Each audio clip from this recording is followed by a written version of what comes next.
নমস্কার বন্ধুরা, story teller গল্পে আপনাদের স্বাগত। আজকে আমি যে গল্পটা শোনাবো, নিশি রাতের এক ভয়ানক ঘটনা। সন্ধে নামতেই বৃষ্টির পর ঝড় শুরু হয়ে গেছিল। গ্রামের একপাশে পুরনো এক পরিত্যক্ত বাড়ি, যেটাকে সবাই ভুতুড়ে বাড়ি বলে জানত। কেউ ওখানে যেত না, কিন্তু এক রাতে বন্ধুদের চ্যালেঞ্জে পড়ে রাজু সেই ভুতুড়ে বাড়িতে গেল।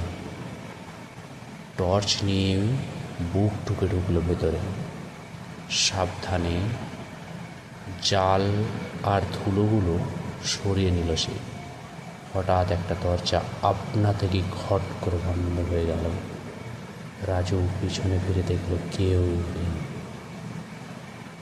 কিন্তু একটা ঠান্ডা হাওয়া তার ঘাড়ে লাগলো, আর সেই সাথে শুনতে পেল এক বৃদ্ধার গলা, কিরে হঠাৎ এই পথে, তুই আর ফিরবি না?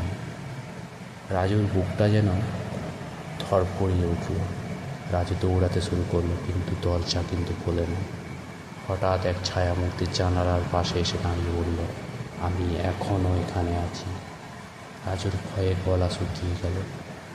সেই রাতেই রাজু অজ্ঞান হয়ে পড়ে।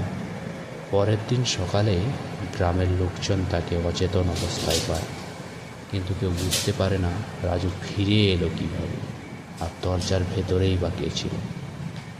ভবিষ্যতে রাজু আর কখনো রাতের বেলায় সেদিকটায় যায়নি।